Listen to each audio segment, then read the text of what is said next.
Welcome to the Last Minute Show.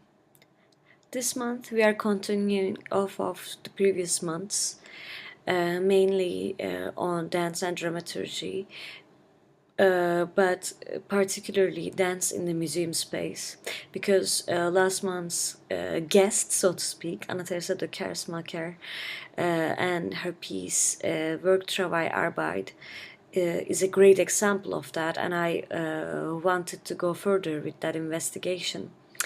And I came across with this roundtable panel, so to speak, published by Theater, Dance and Performance Studies at UC Berkeley, organized and published by them. And this roundtable that happened in April 2012, which is 5 years ago, by now it's already lots of time passed almost. I think it's still relevant, and I do think that back then the phenomenon was just being addressed. It wasn't necessarily new, but in terms of discussions and in terms of scholarship, it was emerging. Now we already have some literature on the topic, but I think it's still fresh. There's still something to be said, or more than something to be said on the topic. And the panelists are Joanna Boker, Judy Hussey Taylor from Dance Space, Mark Franco, who doesn't need introduction, and also same Ralph Lemon. And all of them have different approaches to the question, but what's common in all of their intervention, almost all of their intervention, is that they approach the question by chronicling the examples and then making a comparative study of the phenomenon, which probably was necessary when it was first making itself present. So I think this panel is a great document of marking an emergent trend and indexing it, so to speak. And when we talk about dance in the museum, we still talk about the same examples, actually. So I find that really interesting, also curious maybe. But this is a great starting point for an investigation on that economical exchange, on that artistic exchange between visual arts and choreography, dance, performance. What's interesting also is that this video only has 807 views, and that's why I wanted to republish it, so to speak, within the bounds of Last Minute Show. And obviously, since I'm transmuting the medium from video live discussion to broadcasts, certain things have to be lost in that transmission. But as I was listening to it again and not looking at the video per se, and obviously not seeing the slides that the speakers show, what struck me is the vividness of visual descriptions that still work somehow on the realm of linguistic description. Maybe we are getting better and better in our vocabulary, or maybe knowing some pieces help, and you end up being able to guess other pieces that you don't know when you hear descriptions. But I think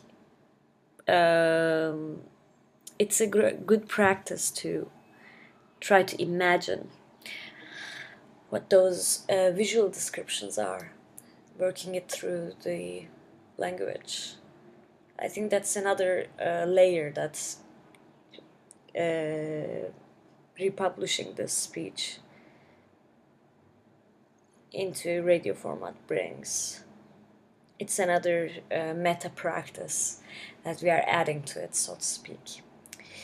I think what they are discussing, the arguments that are being made, they're still fresh. The astonishment of experiencing a dance in the museum after it's performed in a more theatrical space, it's still there, especially so actually.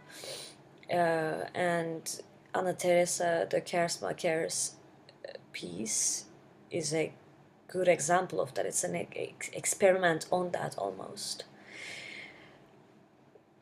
So so I hope you enjoy this uncovery, so to speak.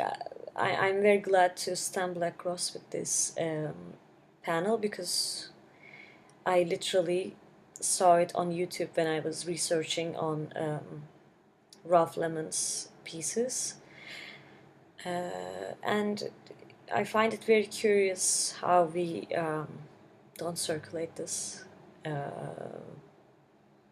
conference more, because in the frame of the conference, Making Time, they have other amazing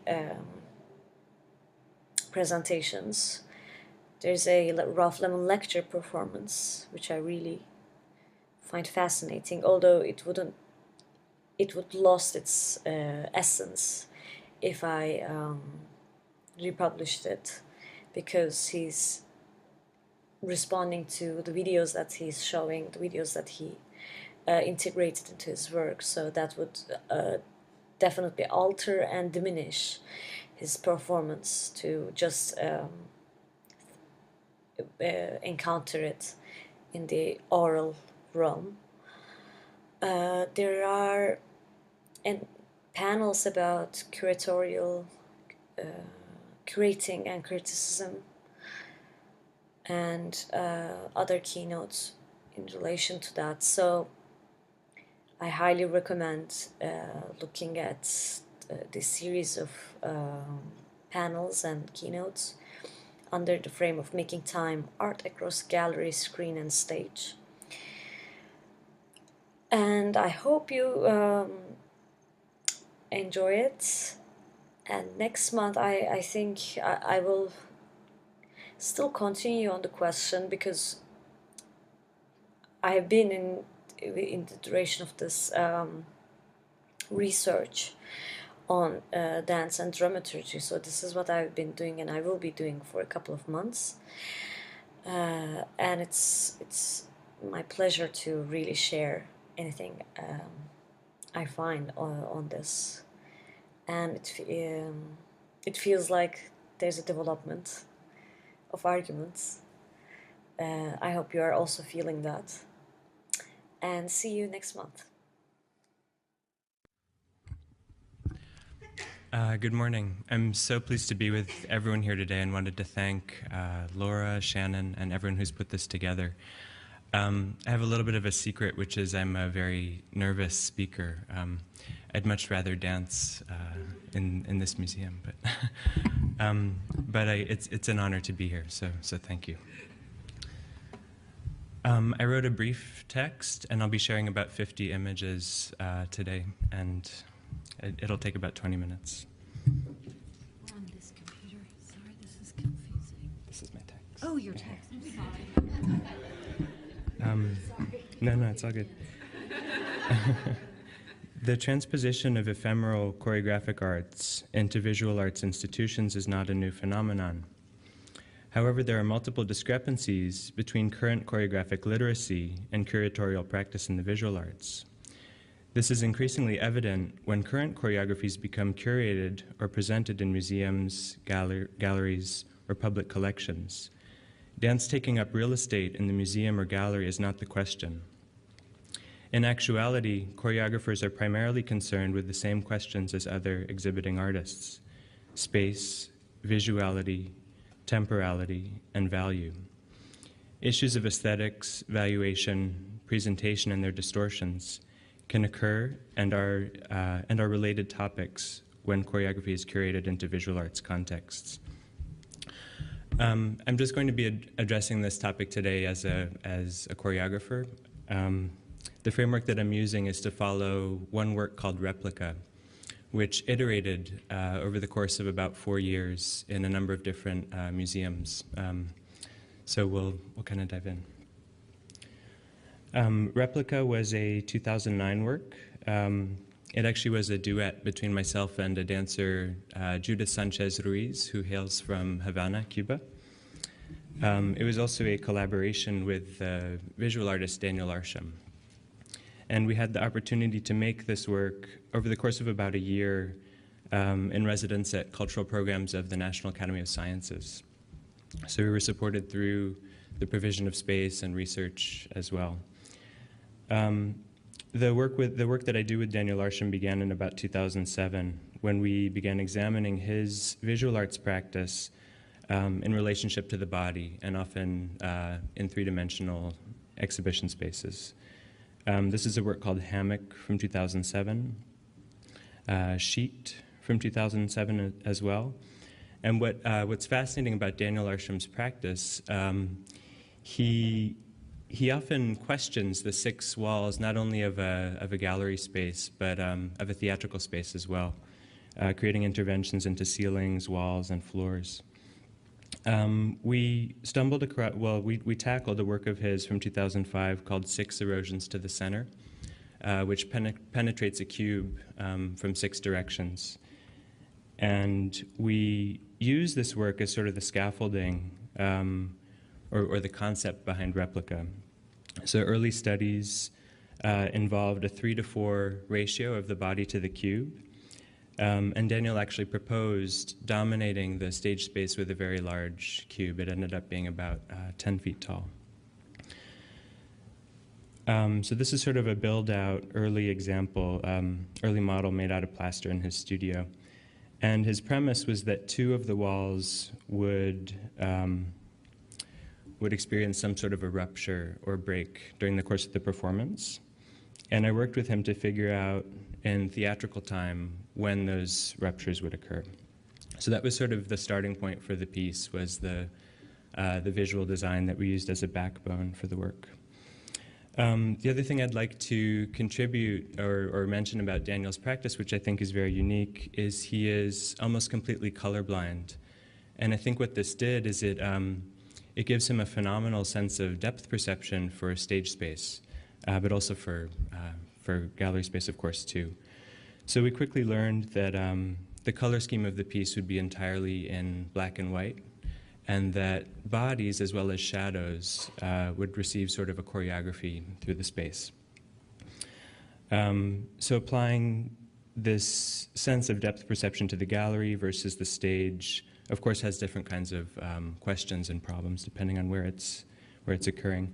The final component that I wanted to illustrate here is there's as a part of the design for this piece, the edges of the cube are extruded. So there's an extrusion which creates a floor pattern.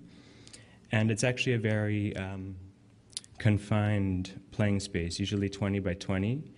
And after the cube sort of divides the space, there are only 3 playing areas with a couple of simple lines on the floor.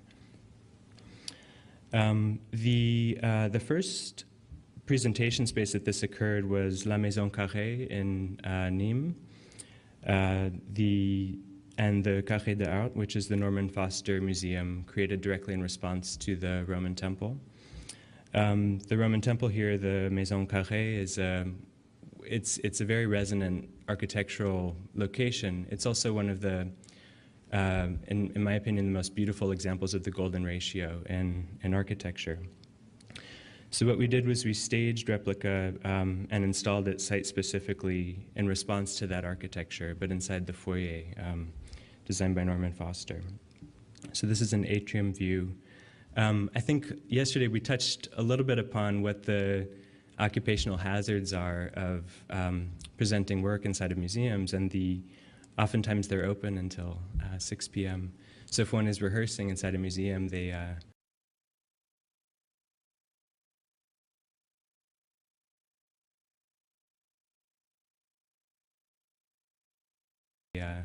it's just sort of even when does that happen, or what are the challenges around that? So this was a photo taken around 11 p.m. The proportions for this context, we actually redesigned the installation itself. So the figure, or our figure to replica, was created in proportion to the installation to the scale of the site itself. So we reconsidered that. This is an installation detail of, Daniel also had an exhibition inside of the museum at that time. So I think there were echoes of the works we've created sort of throughout the museum. This was curated by Françoise Cohen at the time. The work then traveled to the IVAM Institute in Valencia, which has a very, very different architectural configuration, and also there was an entirely different premise here as well. That premise was actually an exhibition called Confines, or Frontiers was sort of the other headline. This was curated by Robert Storr and Francesca Pietropaulo in 2009. And one of the topics I wanted to dive into is theatrical infrastructure, or lack of theatrical infrastructure at the museum. This presents visual, aesthetic, and very practical questions. Are there lights? Is there amplified sound? What kind of a floor surface does one dance on? Is it marble? Is it concrete? Is it a sprung floor? And also just practically, how does one plan for that, and how does, it really depends on how and who is organizing the exhibition. So in this context, we timed the performance to begin at sunset, and we decided, after a little bit of experimentation, not to go with amplified sound or light, or theatrical light. The performance then ended at sundown, and we positioned the public really just on one side of the cube. But what we found as well is that people kind of collected on the stairs or walked past and in behind our performance. So that was a kind of a cool and unplanned example in this iteration. This was set at very close range to the public. That's also another thing which we've been experiencing over the years now, is even something as simple as the floor or the line of the floor can broadcast very strongly to the public. Do you walk here? Do you not walk here? Is this a space for you, or is this now the performance space? So those questions about theatrical infrastructure communicate very strongly. Another premise of this work and of Daniel's design was that there would be no exits over the course of the 60-minute stage work, which also meant no wings in the traditional sense of a theatrical work. So that also had the sense of challenge and also collapse, because this cube, which dominated the stage, operated almost as a vacuum. So everything happening into and out of it animated the way that the performers enter and exit. We also had the opportunity to iterate this piece in Lower Manhattan. This was a part of the Sightlines Festival in 2009. And this had a very, very different architectural resonance, for sure. Even the logistic challenges of that particular presenter being able to accomplish this work was very difficult.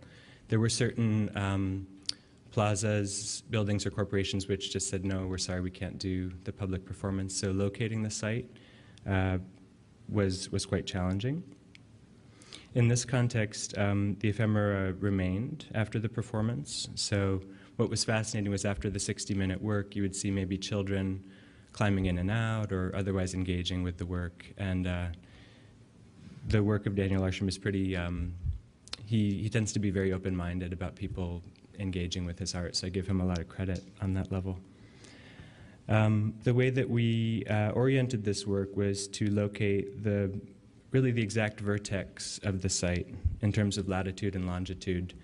And we presented the corner of the work on that site as exactly as we could. Sort of going with the discoveries that we made by working with sunlight at IVAM, the position of the sun was used as the sole lighting source for this work. So that was sort of fascinating. In this photo, you can sort of see one side is effaced versus the other illuminated by sunlight. What we also discovered through rehearsals, which again were pretty challenging, there were a lot of, the business community was usually on a lunch break at that hour, so it was it was interesting. But the sunlight we determined would rake across the space at a 45-degree angle. So this is a photo of that, of the sun sort of combing across the space. And actually it was following this experience that we then realized a final iteration of the piece. We started to explore, at this point the work had been performed maybe 8 or 9 times, and we started to project images of the past performances from different architectural sites onto the surfaces of the cube, sort of as a way of tracing the history of the piece and asking the iterations of the piece to start to take a physical life in some way. So when we were approached by the New Museum to recreate this work, we decided to integrate a 2-channel video, also at 45 degrees, kind of an echo back to some of the iterations of the previous iterations of the work. So white box within white cube. I think we would have to make more time to kind of dive into that, but it was this particular location had a series of unusual and sort of ambiguous meanings, we felt. The New Museum's ground floor space, which I thought Malik very interestingly spoke about yesterday and his work there, it takes the paradigm of a black box theater, but it is in the basement of a white cube, sort of an institution. But the space is very peculiar. It's also completely, it's bleach white, and also the theatrical infrastructure, the iron pipes, lights, projectors, and AV equipment is also white. So that's also, that was not a part of our original planning for the piece, but we started to consider those elements as well, just down to, is the floor black or white, or how do we configure this? Actually the seating was quite site-specific, and even taking each viewer's perspective into consideration. So the edge of this cube and the edge of the room, we really tried to be as rigorous as possible with what the public was asked to see. The performance then expanded by 5 minutes, so 5 minutes on the front end and 5 minutes at the end. The piece begins with a 5-minute rewind of previous iterations of the work, and ends with another, but in reverse motion. This is an example of the visual artist Daniel sort of performing the first break of the wall, and the second example of that as well. The other thing that I wanted to present, sort of paradoxically, is we did light the work theatrically with traditional theatrical lighting, but this was inside the theater of the New Museum. And that also, we just found that by this point the work was almost kind of exfoliating or something. Just the iterations created such new resonance in each occasion. Another item which I think will lead to future realization too is LED theatrical lighting and how that sort of changes our understanding of color. I just wanted to contrast for a second. There have also been, following this, and actually following the iteration at the New Museum, I wanted to sort of contrast. There have been instances of replica presented in a proscenium space. Thanks. So this is an example, and already one can see the sort of the black theatrical, the sort of grammar of a black box theater and how that changes the look and feel of the work. It also changes color as well. So that was something that we began to realize as the piece was continued to be performed. So I think I have about 5 minutes, but I wanted to zoom out for a second. The the practice I've been trying to define and refine over about the past 10 years is turning towards there's been a lot of discussion about set and scenography in our dialogues these past few days, but actually using installation art and inviting or commissioning a visual artist to create an installation really as the fundamental scaffolding for choreography, and really saying that choreography is fundamentally depends on certain design elements. That's sort of where I've been working these days. So I wanted to just create a few examples of how that's been occurring. The design firm Snarchitecture did a work called Y Patterns a few years ago. Other works with Daniel Arsham, Recess, a recent solo. This is an example of a work done in a gallery in Los Angeles called Sequel, which was designed by Irit Batsri. This was a 2-channel projection system onto white walls. Recently, Anthony Goicolea also did an installation which formed the basis of a choreography.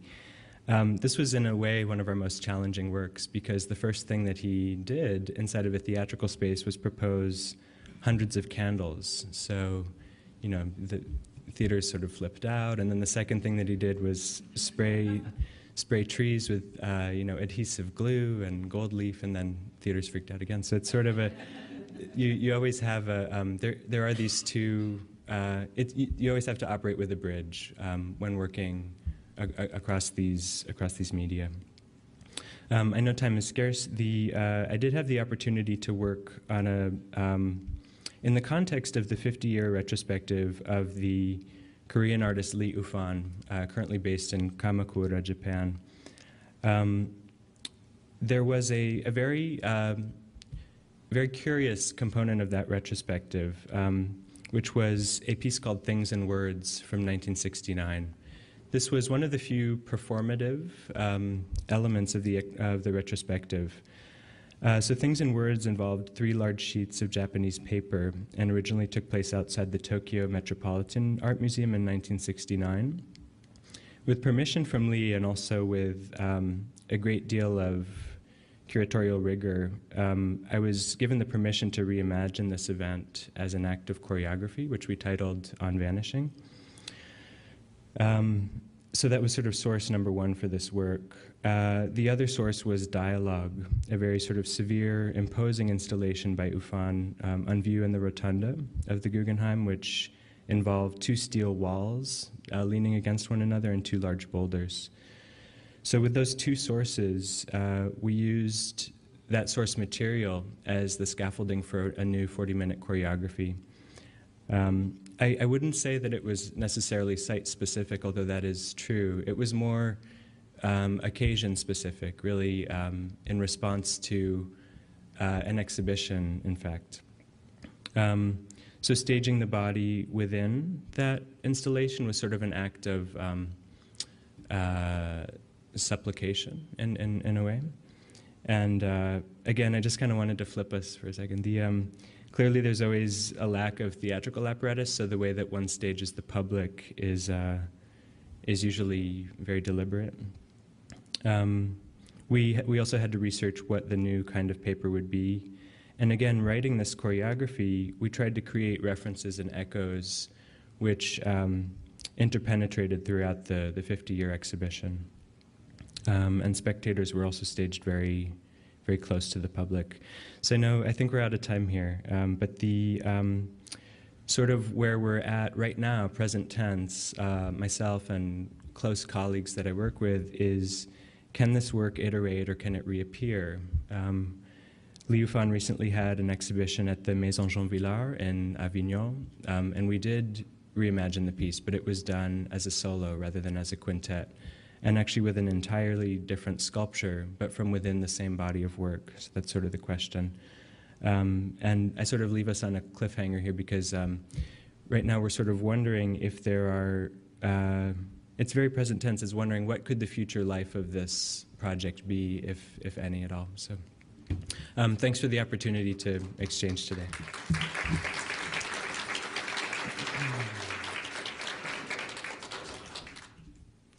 Good morning. Thank you, Shannon. Thank you, Laura. Thank you, Michelle. Thanks to everyone at Kate, everyone at ARC. I'm very honored to be here. I have about 10 minutes of talking, and then I want to get to some images of actual work in museums. But I'd like to begin by providing some information about Dance Space Project. We are located in St. Mark's Church in the Bowery in the East Village. It's one of the oldest churches in the city, dating to Dutch colonial times. St. Mark's was built in the late 1700s on the old foundations of the New Amsterdam Governor's Family Chapel.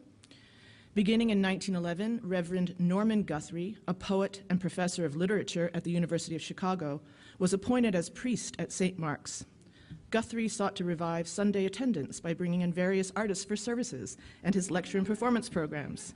Isadora Duncan, Harry Houdini, Frank Lloyd Wright, Ruth St. Denis, Carl Sandburg, Khalil Gibran all participated at one time or another. This is true.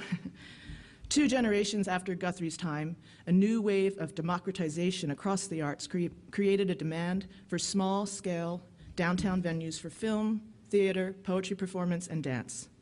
This resulted in the founding in 1966 of the St. Mark's Art Project, supporting a film collective, a black box theater, and the Poetry Project.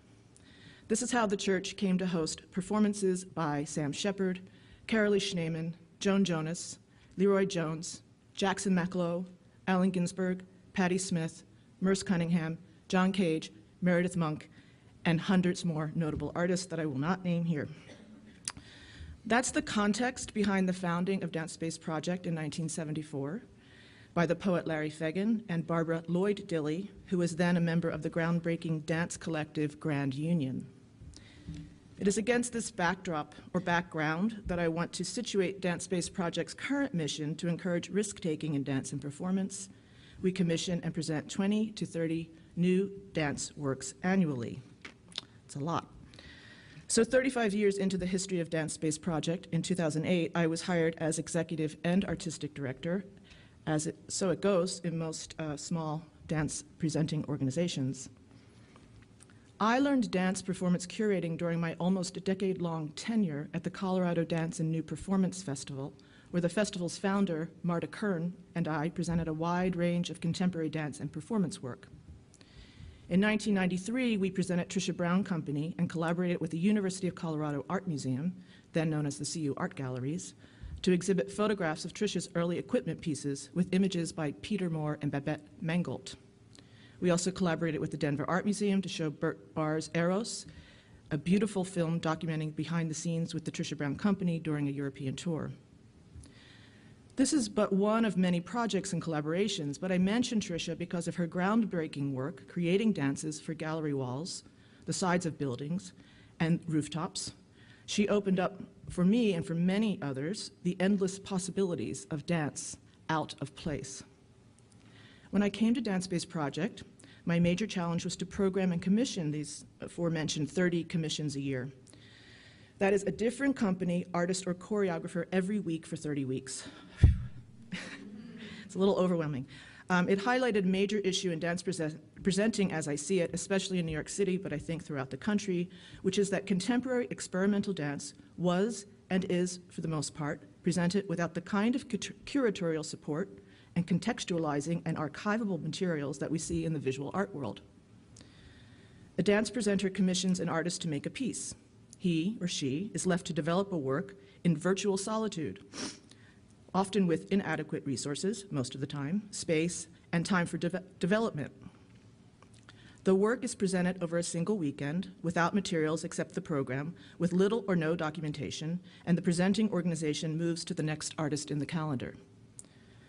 To address this, I designed a series of guest artist-curated multi-week platforms conceived as exhibitions that unfold over time.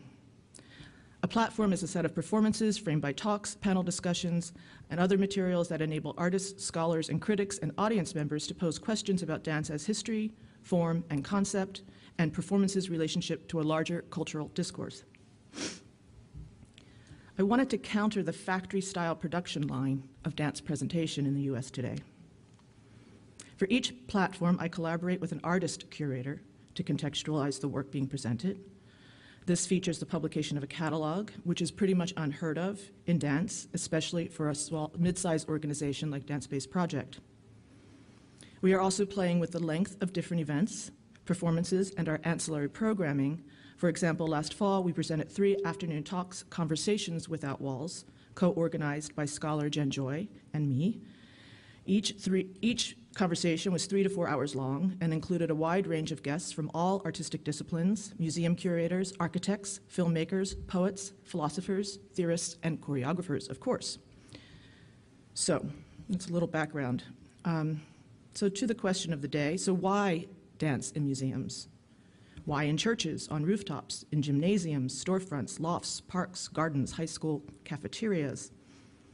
As a curator of dance, performance, and other live work on occasion, my practice is to pay attention not only to who or what work is being presented, but to how and where the work is being presented.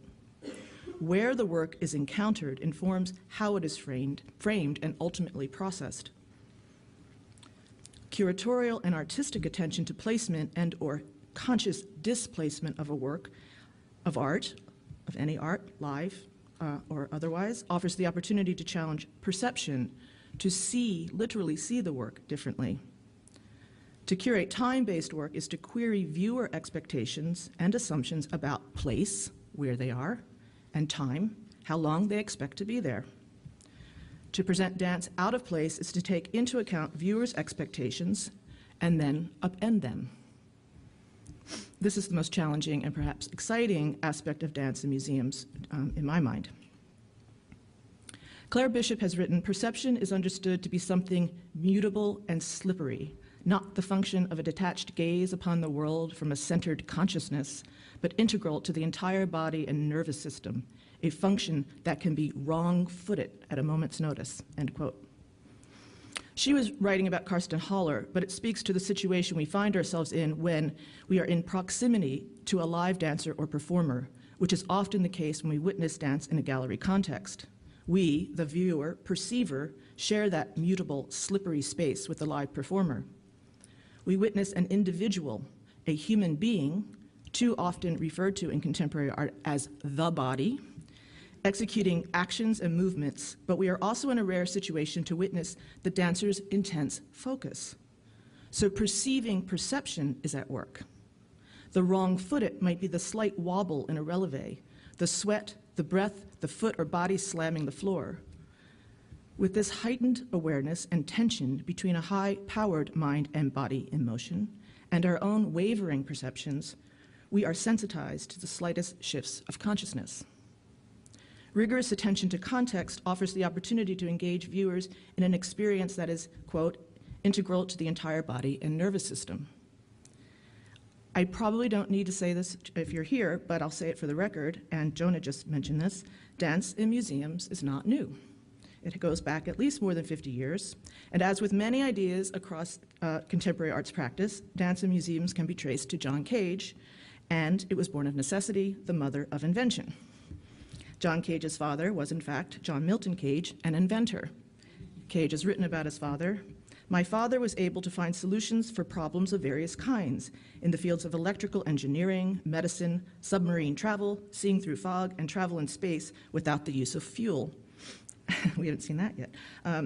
He told me, if someone says can't, that shows you what to do. During the first Merce Cunningham Company tour of Europe in 1964, Merce and John invented events in response to invitations to present work in museums. Original company member Carolyn Brown wrote in her wonderful memoir, Chance and Circumstance, quote, "In Vienna, we were scheduled to perform our work in the Museum of the 20th Century, but it had no theater. In order to present our work in this unconventional space, Merce and John created a special format, reminiscent of Cage's 1952 Black Mountain Happening. This format would serve the company to perform in almost any situation from New York's Grand Central Terminal to the Piazza San Marco in Venice. For want of a better title, he called the performance in Vienna Museum Event Number 1 in November 2004, although Jonas said it was 2003. 40 years later, event number 725 took place in Turbine Hall at the Tate Modern in London, and actually Jonah performed there. So now I've selected some performances that I've personally experienced in maybe not in the place where you'll see the work here today, but and just to give you some examples of dance in museums. And the first one I want to show you, this is Trisha Brown, Man Walking Down the Side of a Building. It was first performed in Soho in 1970. Many of you will have seen that, that wonderful image by Babette Mangold. It was not performed in the U.S. again until the Walker Art Center in 2004. And then it was performed at the Whitney by Elizabeth Streb and Stephen Petronio in 2010. And it's a 3.5-minute dance, so I thought we would watch it.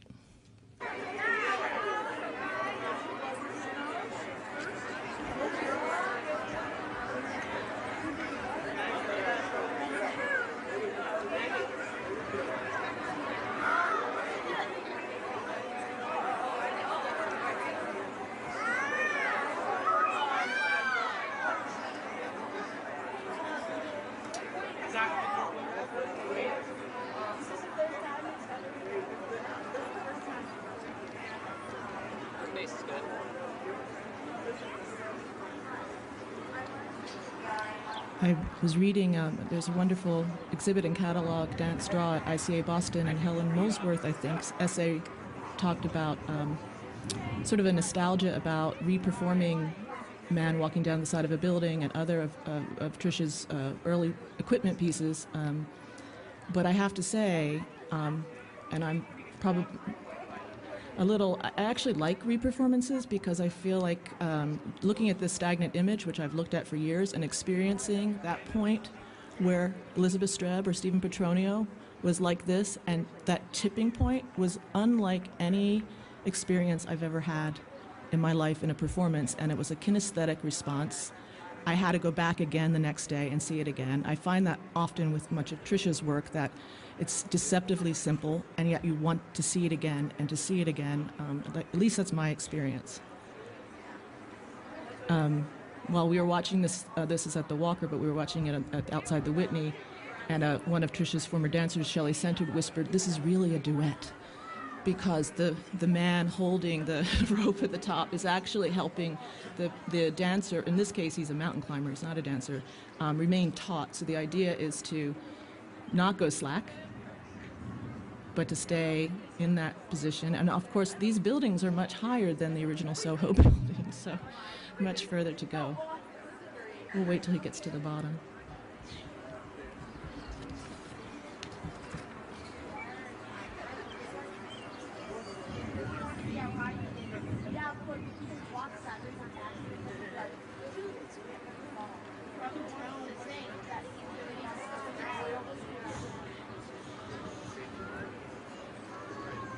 And of course, you probably couldn't do this on any building, especially in Soho, but you would have to do this at a museum because the insurance is outrageous, and the equipment is far more sophisticated than what Trisha was using in 1970. So an entirely different experience, but interesting nonetheless. You just have to see him hit the ground.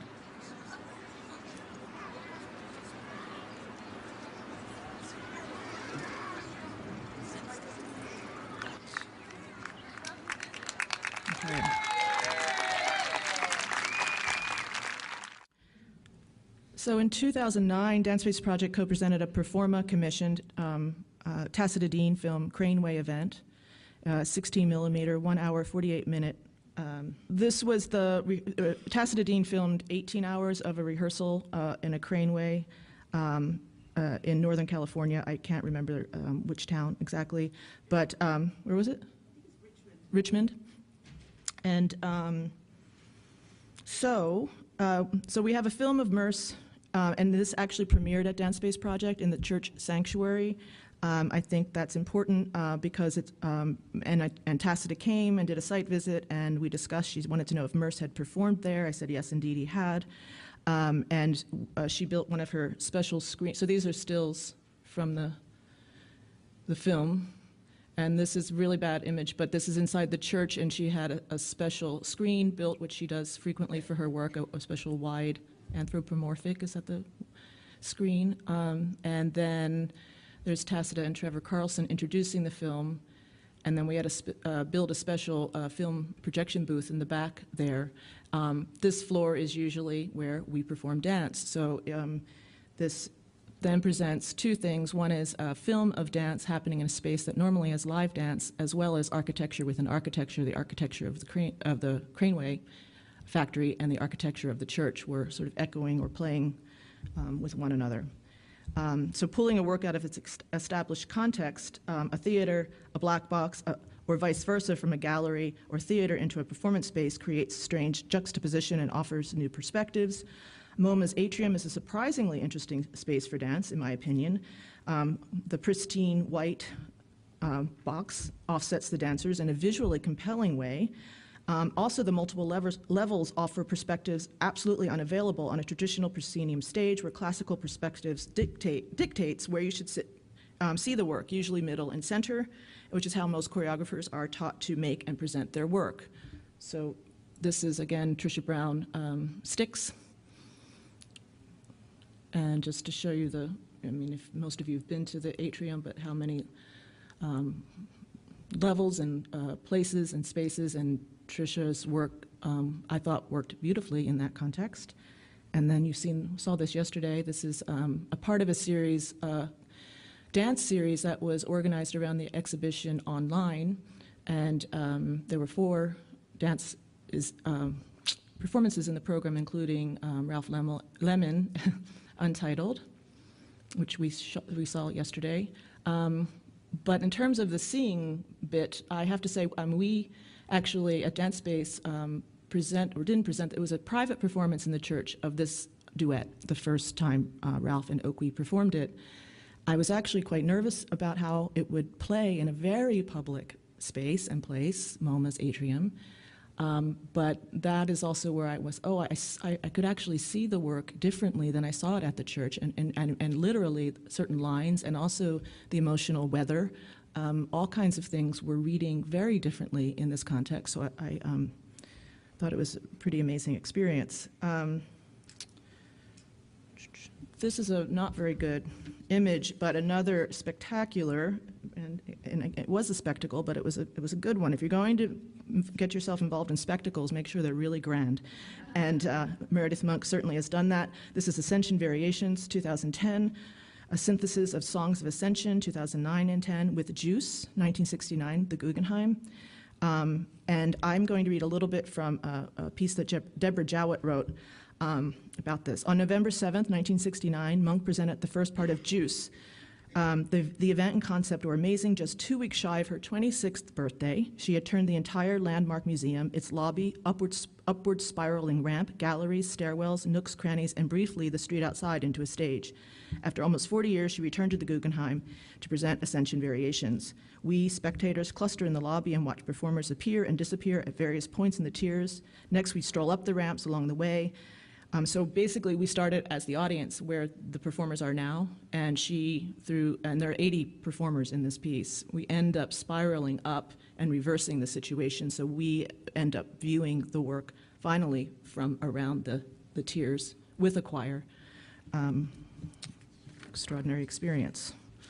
And more recently, we have a historic moment with Sarah Mitchelson's and Michael Clark's inclusion in the 2012 Whitney Biennial.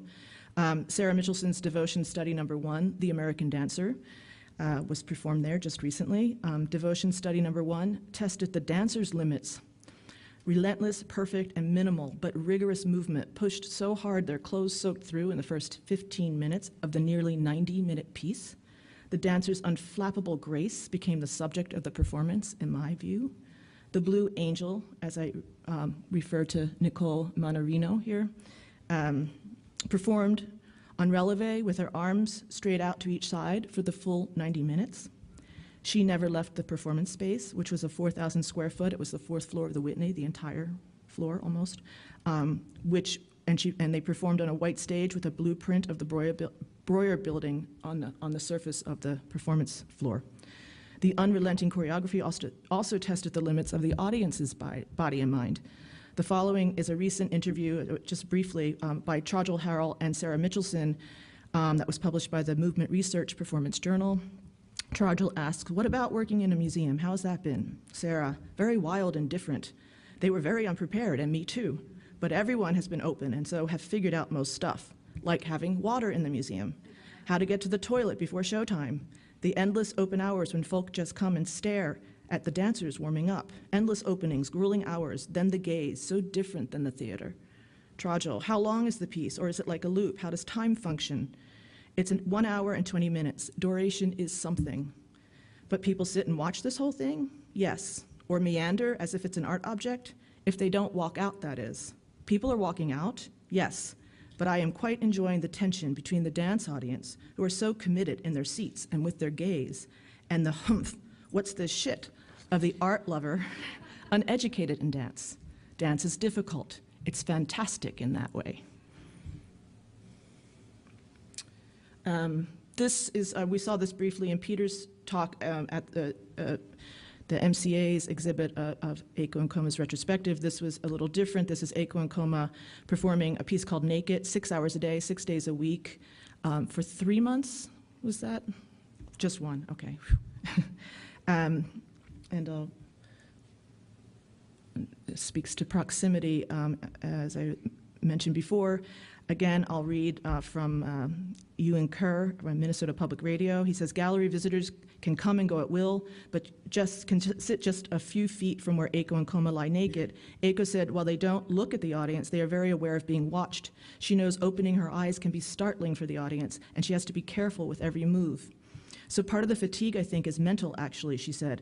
Like, it's not people watching my face. They may be watching my cheek or behind my ears. And it's really delicious in a way as a dancer being watched that closely. But again, this is so close. It's a new experience for us.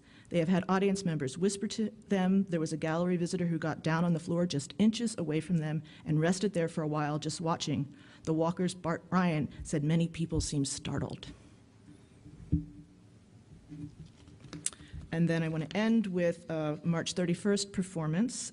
Recently, as part of Dance Space Project's Platform 2012 Parallels, curated by Ishmael Houston Jones, we commissioned Ralph Lemon to create a marathon event. Acutely aware of what an audience expects when they come to Dance Space Project, the intention was, again, to upend those expectations. The result was Ralph's an all-day event, The End, which unfolded over 10 consecutive hours in a landscape inhabited by 7 sculptures by sculptor Neri Ward. Ralph invited 10 artists to create their own performance score, sound score, and to create a disguise. There were no rehearsals, and the performers encountered Neri Ward's sculptures for the first time only during the performance itself. Just go through some of these. That's David Thompson. And I'll just close with this, another piece of writing about this. Neri Ward has installed rolling interactive sculptures throughout Dance Space. The work he has made to mark the end of Parallels, this platform exploring the idea of Black dance, is silver. I lean forward to see Jim Finlay's projections of words floating on the ceiling. They describe the invisible. I lean back and they disappear.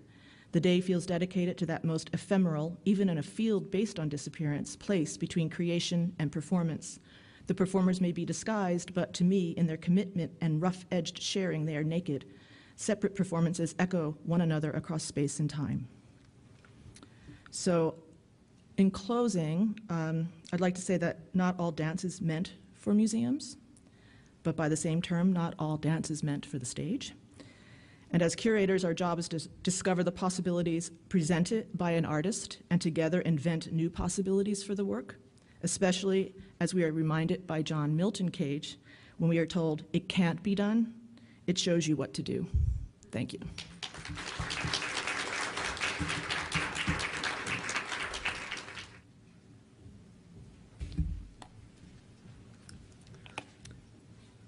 Well, thank you, Shannon, for the invitation, and Michelle, and thank you, Laura and Sarah, for the wonderful organization and arrangements.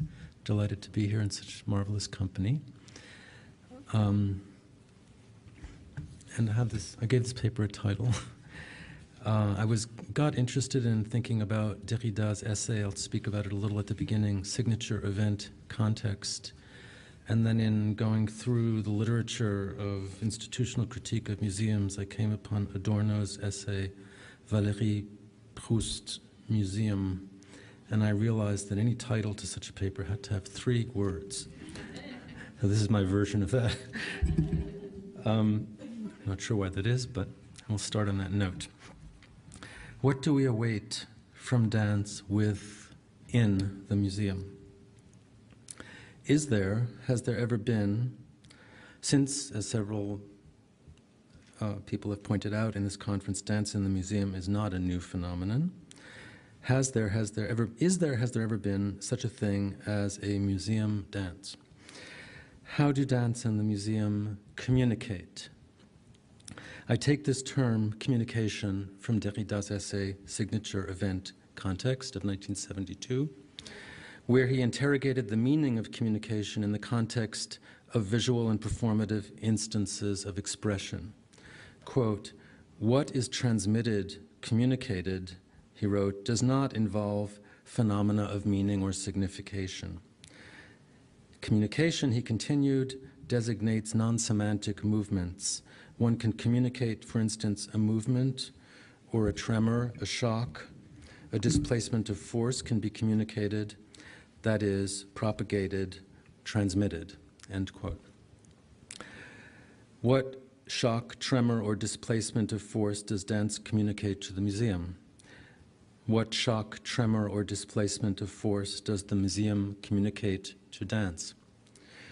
If Derrida criticized speech act theory in this essay, that is Austin, in light of 18th century ideas of the origin of language, particularly Condillac, do we not find ourselves here today in a comparable situation?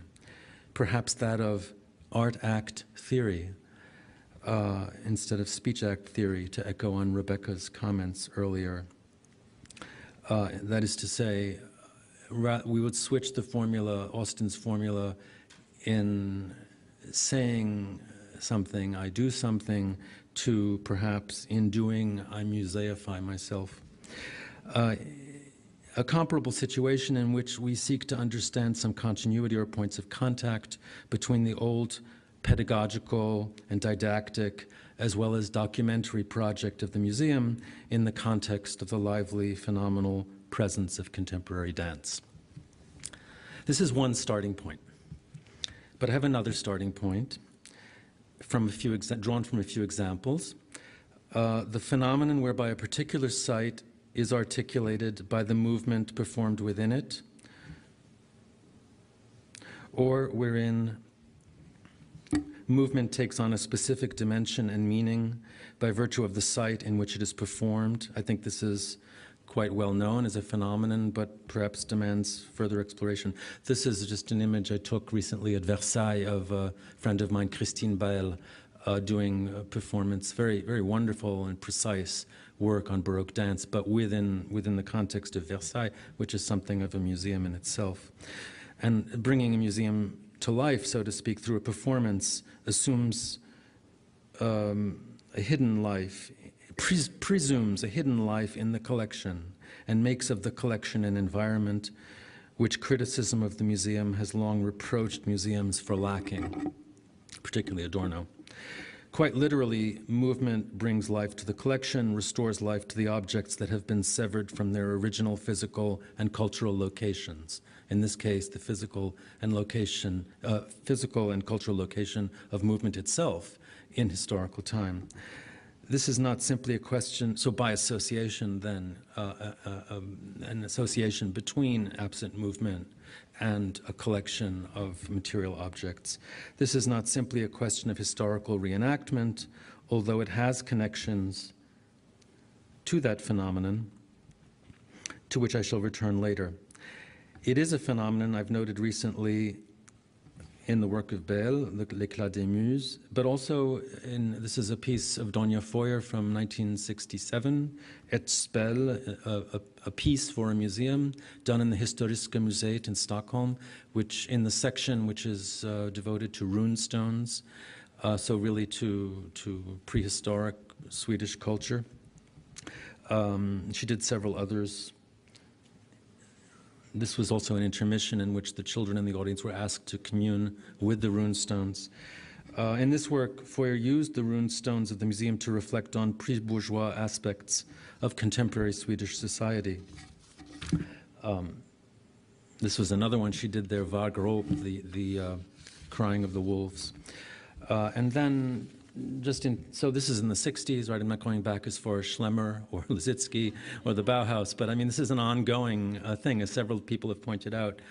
Something I myself did in 1994 at the Getty Museum of Antiquities in Santa Monica, a piece called Operatics, in which I had many of the experiences that Jonah and others were describing with museum personnel, and I chose certain images just to point out the proximity of the dancers to these ancient sculptures and the kind of freak out, of course, potential that had for the museum staff. The idea in this piece, a little bit, just briefly, was it was a piece that had already been done elsewhere in a theater, but it was about opera, and so it was about this kind of audience. The dancers were an audience who were aspiring to a certain expressive magnification of movement that could never be really achieved. So what was interesting to me in transporting this into the Getty Museum was the way in which, starting with Bizet's Carmen and ending with Gluck's Alceste, was the way in which opera glommed onto these art objects. We were surrounded by these antiquities. And in some way, they got mobilized as another figure of this kind of hyper-expressive, also because of the mimetic scale of these objects. They were really to scale of the bodies in very interesting ways. So it was quite a marvelous experience. And this was just another. I won't go on too much about this piece, but I just wanted to share that with you for a moment. So some experience that I've had of this that doesn't go back to the foundational moment of Schlemmer, if you like, nor does it particularly become exhausted in the current fad for performance in the museum. But then I went to the Whitney Biennale to see Michael Clark the other week to think about this conference and this paper. And I saw Who's Zoo, and the very large fourth floor gallery space that Judith just mentioned at the Whitney was used, redesigned to look and feel like a performance studio. The audience sat on the floor along one wall during the 45-minute show. As they were not scattered throughout the space, but assembled in a line at one end of it, they maintained the mutual anonymity characteristic of a theater audience. The space marked out for dancing was quite wide, although not comparably deep, and two entranceways framed the back wall symmetrically to act as wings for the performers. A laser-like lavender line cut horizontally across the back wall, joining the two entranceways. The walls were white, the dance floor was black. A lighting grid in the ceiling rendered the technical lighting apparatus unobtrusive, as in most theaters, while providing the capability of professional lighting effects. Apart from the challenge of crowd management briefly imposed on the museum staff, I was unaware of being in a museum.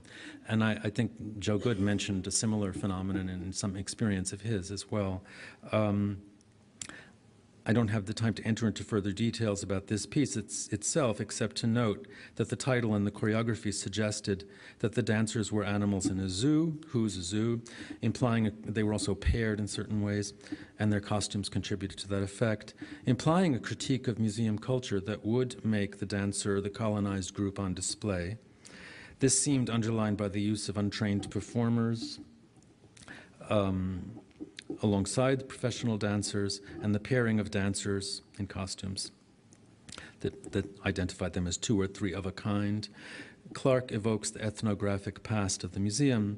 As Mika Bal points out, the critique of the museum is motivated chiefly from the ethnographic perspective, and Who's Zoo seems to present dance knowingly as a museum artifact.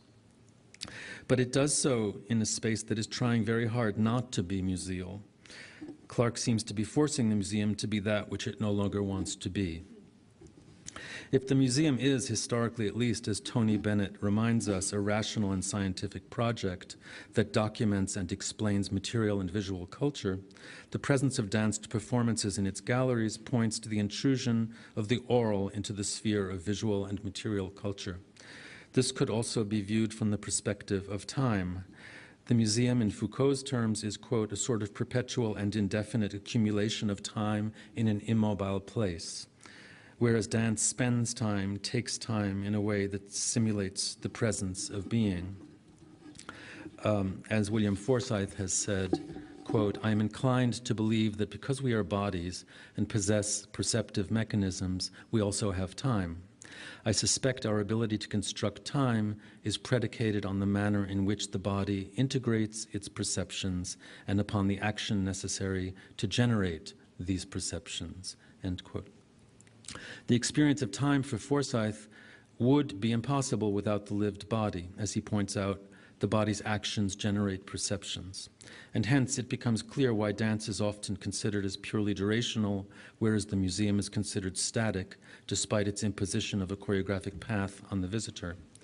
How then does what I'm calling, following Derrida, the presence of being, communicate, in his sense, with the question around communication as a sort of opening onto, communicate with a guided itinerary through the display of a time past, organized to a didactic end, with space as a metaphor for historical time or movement, progression. It's as if, with Hu's zoo, the spatial and display qualities of museality are institutionally and curatorially resisted.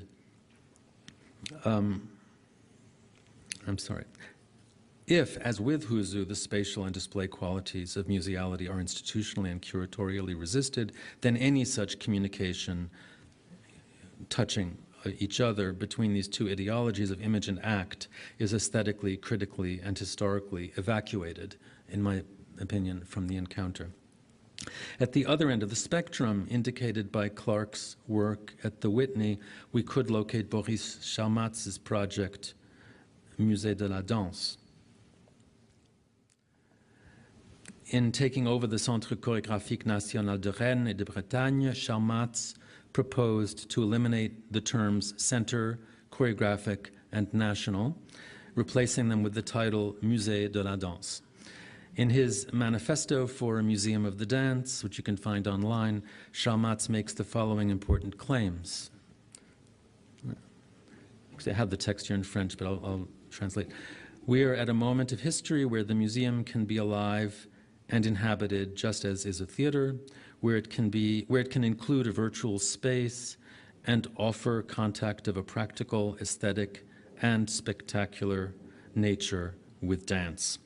And then the second proposition, we're at a moment in history where the museum in no way excludes precarious movements, nor does it exclude nomadic, ephemeral, or instantaneous movements.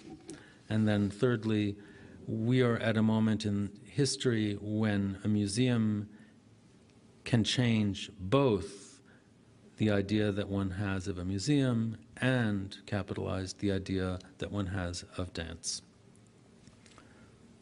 This is what this manifesto looks like online. Implicit in Charmatz's discourse is that dance contains within itself the universal conditions of its own possibility to transform poverty into wealth. I'm thinking here in Adorno's terms of extreme poverty and extreme wealth. Adorno, in his critique of the museum, said that the museum assembles an extreme wealth of objects and transforms them to the viewer into extreme poverty. The most nomadic, ephemeral, and instantaneous gesture has the power to create its own space, to become a museum in its own right. Indeed, to institute its own space no longer as one of guided tours, behavior regulation, and initiation into citizenship, with which the museum is identified since the 19th century, but rather of autodidacticism, a space in which one can experiment, learn, test, and freely experience with one's own body. Dance in the presupposed space of the museum becomes, by virtue of this collocation, an emancipatory procedure. This is practically the reverse of Paul Valéry's comment that when faced with the vast accumulation of objects, he, man, is impoverished by the very excess of his wealth. This was the quote that Adorno drew upon. Adorno saw Valéry's comment as critical of the museum's false wealth, the term he used, embodied in its accumulation of artifacts. The wealth of museum collections is productive of extreme poverty, whereas the poverty of dance is productive of extreme wealth. Clark and Charmatz, therefore, are extreme examples. The first stops short at the simple fact of a performance in a museal space. The second enters into a utopian vision of dance as a museum, inspired in part by Jacques Rancière's Le Maître Ignorant, the ignorant schoolmaster, which is sort of philosophically underneath this. La force d'un musée de la the power of a musée de la danse, specifies Chalmats, exists in the very fact that it doesn't exist. So this is, in that sense, that indicates the utopian project. Chalmats belongs to a critical tradition that sees the museum as a utopian project, quote, a refuge for things and people, literally a building dedicated, here I'm quoting Barbara Kirschenblatt-Gimblet, who has a much more positive view of the museum than does Adorno. A refuge for things and people, literally a building dedicated to the muses and the arts they inspire, a space in which to muse, to be inspired. The museum puts people and things into a relationship quite unlike anything encountered in the world outside. So how to, in other words, generate that experience without those walls. So let us return to the question. Between the museum and dance, what communicates? While the answer to the first part of the question appears self-evident, the transformative power of the museum for dance appears at first glance less evident. I'd like to linger for a moment on how Chalmats's consideration of the Musée de la Danse as an open, polyvalent space leads to the mutual transformation of both museum culture and dance culture. Behind the Musée de la Danse project is an earlier one Chalmats has discussed in a book called Je suis une école, I'm a school. And this brings forth thoughts that Andrew Weiner in the first session evoked when he spoke of self-organized education, collective experiencing. This book of Chalmats has obvious connections to the issue of education generally, to the question of dance pedagogy and training that are quite particular to France, to be certain, but a sense of the contemporary dancer as autodidact emerges from recent debates in France over dance technique and from the interventions of Chalmats in that debate. The pedagogical issue of the museum encounters the pedagogical issue of dancer training. How do we become a good citizen? How do we become a good dancer? How does the dancer belong to the state? Particularly clear in the French context, of course, where things are so set up that way. The ways in which museums, for Bennett, devise ways of regulating the conduct of their visitors, quote, and deal with crowd management, a trait with broader implications for behavior management, have a direct connection to the state-authorized pedagogical trajectory of the professional dancer, particularly in France. The transformative potential of the Museum for Dance in Chalmats's view resides paradoxically in its very educational project, although that project must itself be radically reinvented by dance itself. One way Chalmats has proposed this choreographically is, as Noémie Solomon has recently analyzed it, to quote, strangle time. In the first project of the Musée de la Danse, his Préfiguration, 2009, Chalmats staged a whole night of performance works that were slowed down. As Solomon notes, quote, by performing a radical slowing down of movement, the event might be seen as an attempt to press together the apparently contradictory terms of dance in the museum until their respective codes, techniques, and concerns become attached in a knot. End quote. As Forsyth also pointed out, movement is the instrument of time as experience. Its actions generate the perceptions necessary to the experience of time itself. So this strangulation of time is in a certain sense a coagulation, but not a coagulation into the commodity that Rebecca evoked earlier, not coagulation of the dancer's labor into a commodity, but rather the experimentation with this form of communication between dance and this museal space.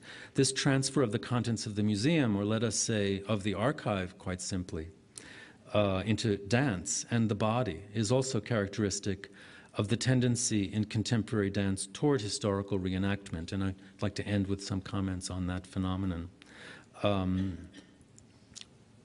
phenomenon which has had obviously a relationship to curatorial practice, particularly in the Abramovich work at MoMA, but actually also exists quite autonomously within the contemporary dance field. Has really nothing, in my view, nothing to do with museums except in a conceptual nature, in as much as one would. Is that total time or means I have little time? Okay. Okay, I just want to conclude with a few remarks on this. There's been talk of late of the body as an archive, and I published a lot of these articles in DRJ, so I'm very aware of them partially that way. How is the body a museum? What would a museum of choreography look like?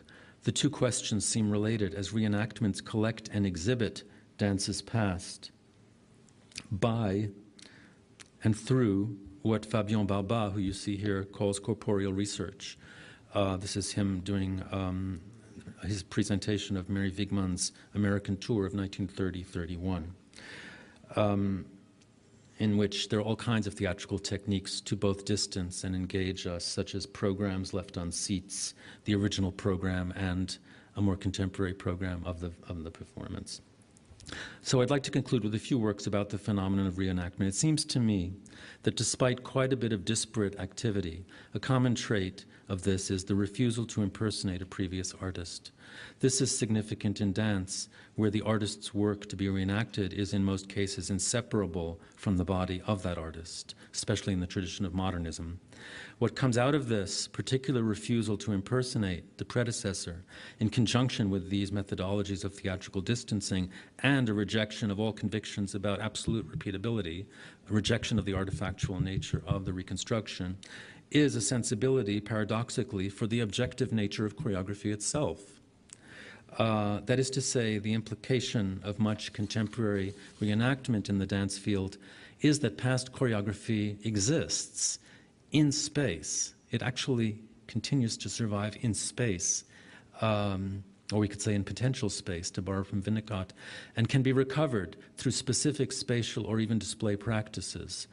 As Forsyth has written about what he calls choreographic objects, quote, could it be conceivable that the ideas now seen as bound to a sentient expression are indeed able to exist in another durable, intelligible state, end quote. Reenactment stages the recovery and, in this sense, the acquisition of actions. And this is perhaps some answer to the questions about the acquisition of actions that have been raised during this conference. Reenactment provides a time-based model of museality, which makes me think of Deep Rivers, also the project in which the institutional model of the museum is transformed into a time-based model, 5 years only. If the objectality of choreography still remains to some degree elusive, it is nonetheless true that there is a movement afoot to uncover its materiality rather than its ephemerality. And in respect to this project, which is barely beginning, the concept of the museum, if not its physical and cultural reality, is crucial. Thank you.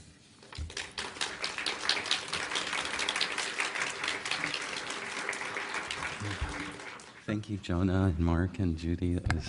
And this is going to be redundant, all of this. Very stimulating.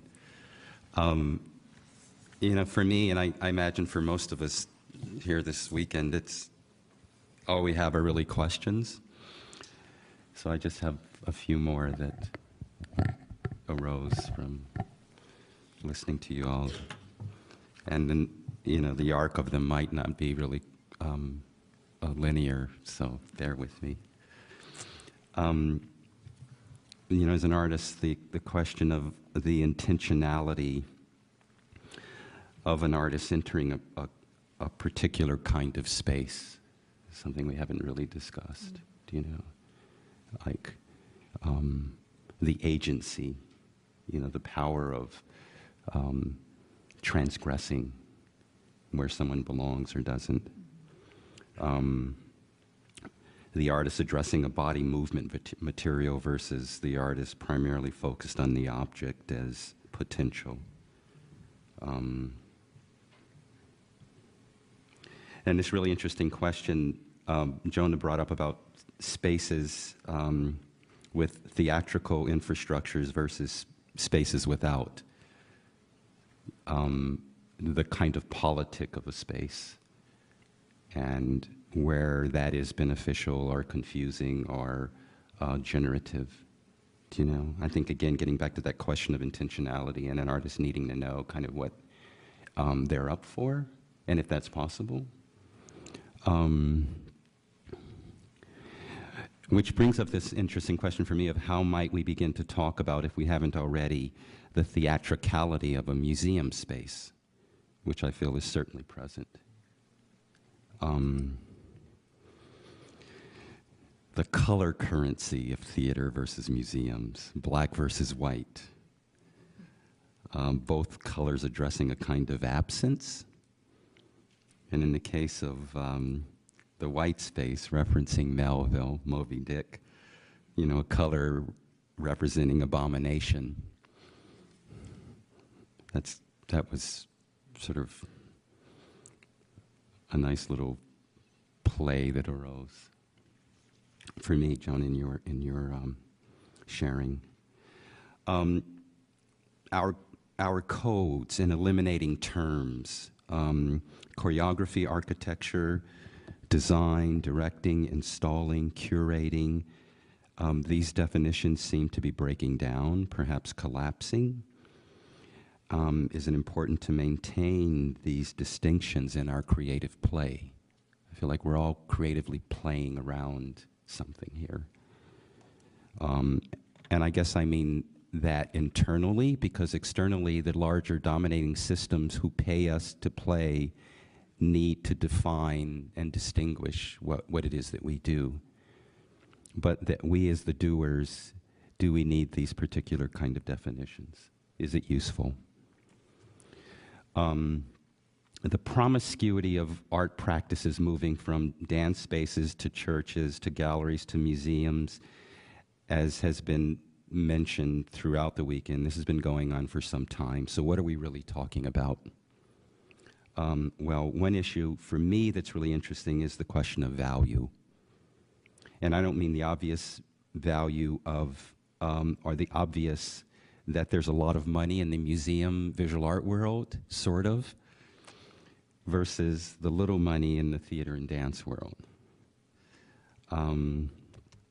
If economy is the new sacred, then the currency of spirit is now completely ensconced in the economy in exchange, the commodification of happiness, love, and the body. Is that the case? And if so, then what? There's also the evaluation of the audience, the art crowd, the theater crowd, the dance crowd, these particular armies who have a particular agenda about what they want to see or what they expect, you know, in looking at a particular kind of work, material. Mark, you brought up this great question of disruption, shock, and there's an essential, in my creative practice, it seems an essential element of disruption as innovation. It's absolutely essential. This shock. But what is the difference between, you know, aleatoric, accidental disruption versus institutionalized disruption, as in, let's bring a dance to a museum space? Or even better, let's give Sarah Mitchelson a Whitney Prize, a Whitney Biennial Prize worth $100,000 and a solo exhibition in the museum. That was just announced a couple of days ago. As a choreographer, there's something very transformative about that, but also dangerous. And Sarah's a good friend of mine, and I emailed her congratulations, and she wrote back, "I'm sick with fear." And she's sick with fear because it's not a theater. And yet her work has been moving in that direction of meta theater, right?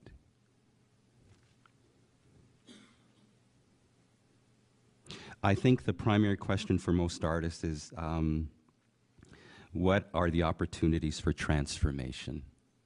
And I would agree with Boris Shamatz on that. And then I think in that it becomes an open field of where we can find that. And it seems to me that the spaces then become just opportunities for finding it. So that's my opening. And you guys can take it over.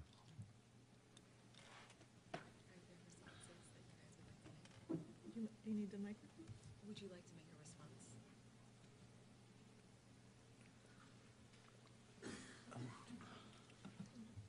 Well, I would just say thank you. It's wonderful.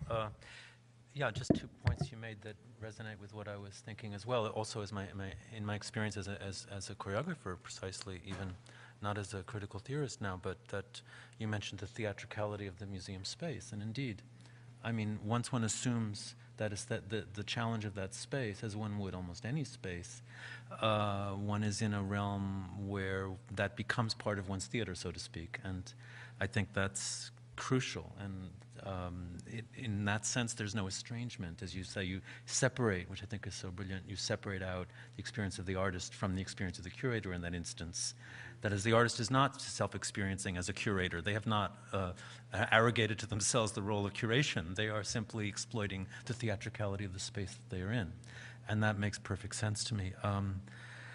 As you said at the end, space becomes an opportunity for finding something. So I just wanted to underline that because I think that's what's most interesting to me about this. That is why this is not a new thing, actually. What's new about it is the economics of it, and the career aspects, perhaps, of it, and also the impact it is having on curatorial practice, indeed, and the anxiety around that as well.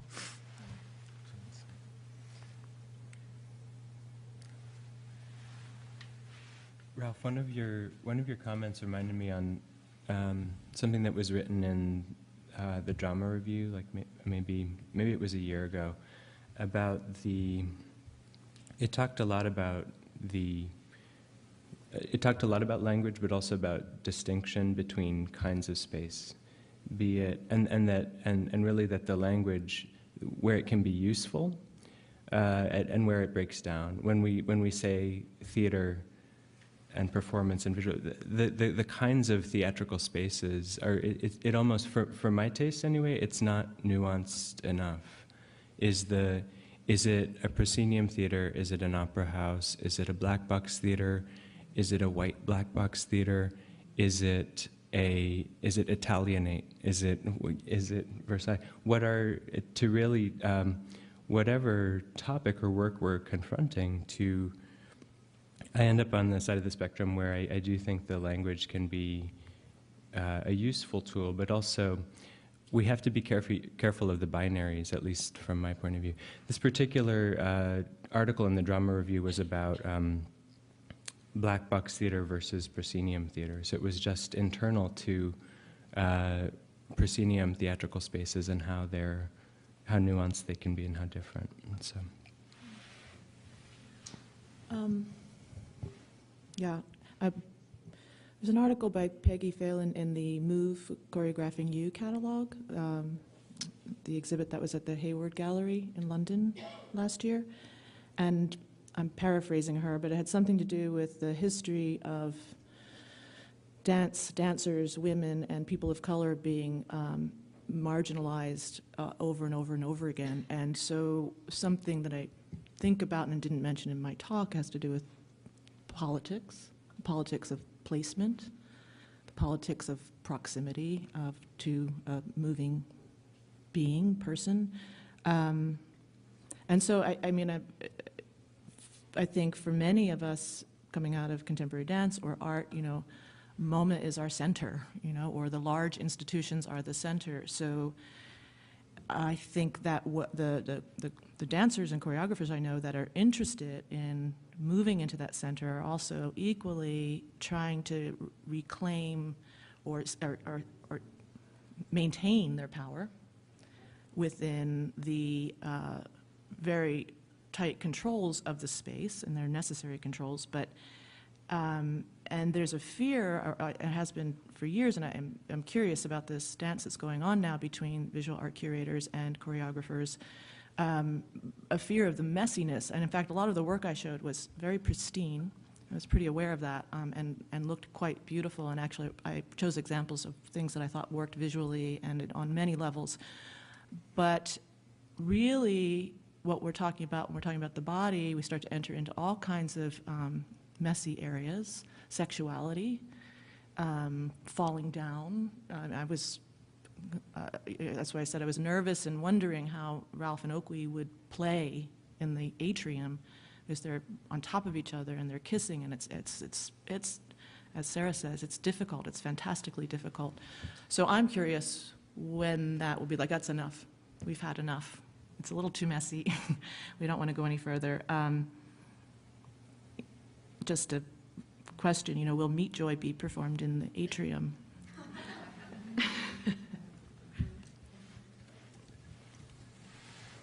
I wonder if we want to open it to questions from the audience. Yes, a couple of hands are already up. Peter?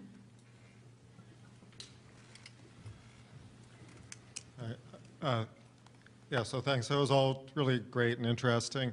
Has a question that responds a little bit to the word you used, Mark, reenactment, in relation to bodies.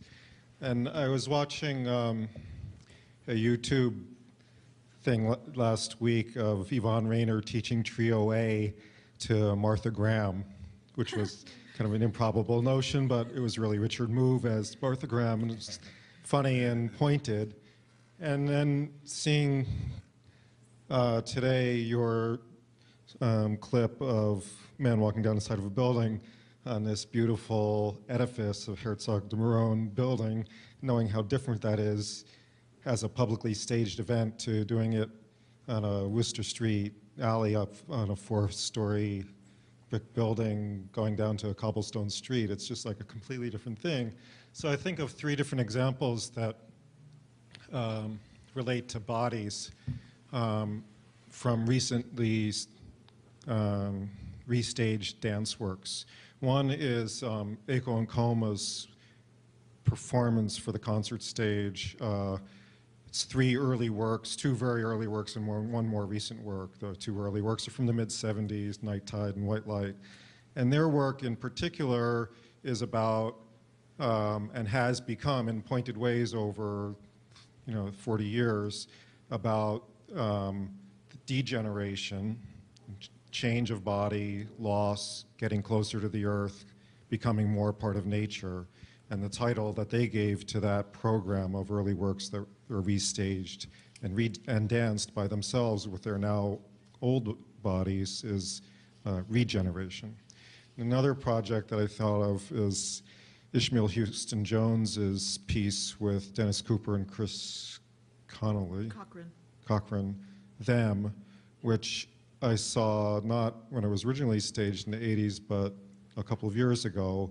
And I had a very personal experience feeling that there was something, despite my being a big fan of all of those artists' work and having great anticipation about seeing this, finally getting to see this piece, I felt somehow disconnected or even cheated because the young men who were dancing didn't have the right bodies.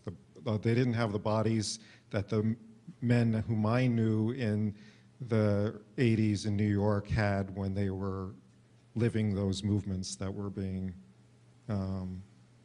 somehow captured in the piece.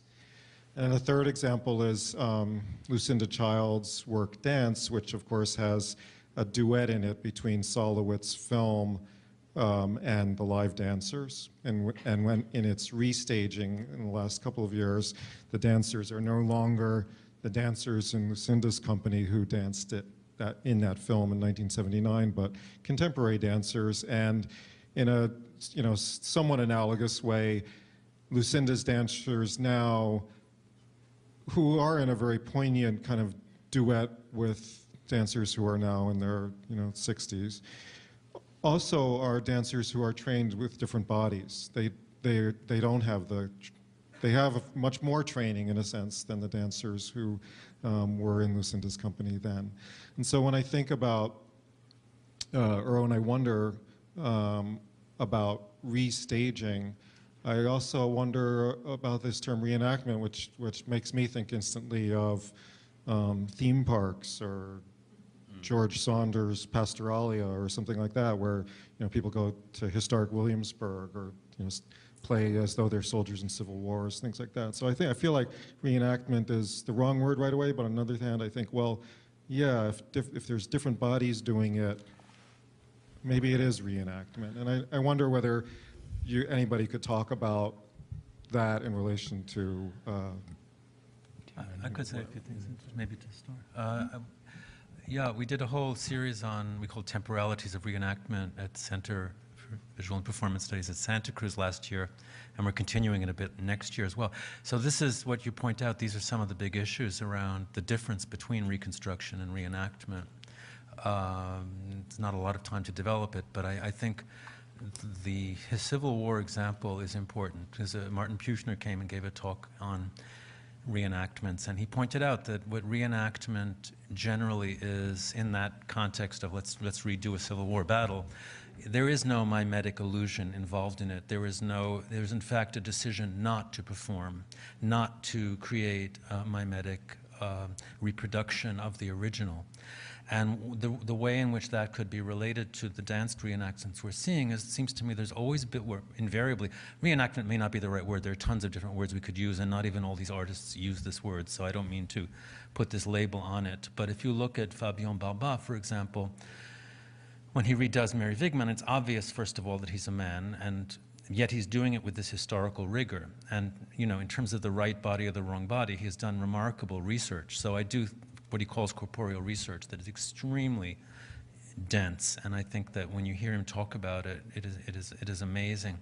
So there is this question of the historical body or the morphology of a body that has changed, or a training system that has changed, but at the same time, I think what makes reenactment not reconstruction, not that failed idea, is the very refusal to assume that mimetic relationship to the original. But the magical thing that happens when it's well done is, in fact, one realizes that one doesn't need Isadora Duncan present to do this dance, but that the work itself has an autonomous identity. And that's where it becomes something of an object. That's why Forsyth talks of the choreographic object. And that is something I've experienced directly. In other words, it's a haunting feeling. It's not that it's fully present. It comes in and goes out. But I think that's part of the quality of what we're seeing in contemporary work in this direction. And so, but it's happening outside the museum, and I think that's interesting too, because once you get as Kate pointed out to me, there's a new project of Schalmatz in Karlsruhe called Moments, A History of Performance in 10 Acts, in which he's actually moving toward reenactment with some of the original players like Anna Halprin. But what happens when you get reenactment actually situating itself in a museum? You get this kind of overdetermination of the concept of a pastness that's going to return. So I think that is an interesting development. But I think the whole issue of this authenticity of the original versus the distance of that of a reenactment from that original, especially if you are a historical witness yourself, is something we have to deal with. But then what comes to fill that void are all these theatrical methods to, in fact, distance us from the need for that authentic original in order to experience the work not as tied to the modernist artist personality or that mythical past, but in fact to the autonomy of choreography itself as artifact. I just want to say two things quickly about that. We described two different modes of performing or reenacting. One is where the choreographer themselves decide to remount or reprise a work. And the other is when another performer, artist, goes in to reclaim a work or reclaim a sense of history.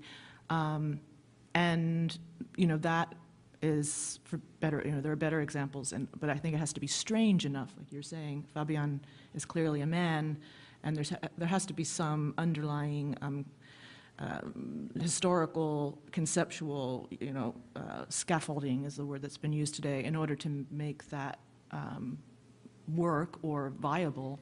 But when it's the choreographer themselves, or even performance artists, I hear sometimes, well, they shouldn't do that. You know, Marina shouldn't reperform. It was not the same as Ulaya Marina. Or Trisha Brown shouldn't have done the rooftop piece at MoMA. Or, like, I wonder about that language around when it's live work, when it is, in fact, two women using their own body as material. Who says? Do they need permission? I mean, that's whether, you know, your critiques are valid as an experiencer, a viewer of the work. And I just listened to that language a lot, and I think it speaks to this issue of agency. And I have something to contribute to the topic of reenactment, but actually not from, well, maybe a little bit from dance. The politics of reenactment around Thin Blue Line, the documentary film, I think offer a lot of, I think the legal precedents in that case were very interesting. And then also I always try to turn a corner somehow. I think about my own anxiety about the topic, but then I think about as well the, it's just recent, but the Merce Cunningham Trust, in which works are licensed. There are very clear frameworks and parameters. So just to give one example, the LA Dance Project is licensing Winter Branch, even from 1964, even though none of the ephemera exist. Rauschenberg is not there to restage the detritus in the theater, and it's so long as it's coherent with what's in the trust, there are parameters set in place for that to occur. So it's sort of a again, maybe it has to do with language, because dance and theater companies restage their works all the time, but reenactment tends to have a different epistemological meaning. I want to say thank you to the panelists. Unfortunately, we are out of time, but I'm hoping that we can continue these conversations during lunch, perhaps, or during the next break. But thank you to Ralph, to Judy, to Mark, to Jonah.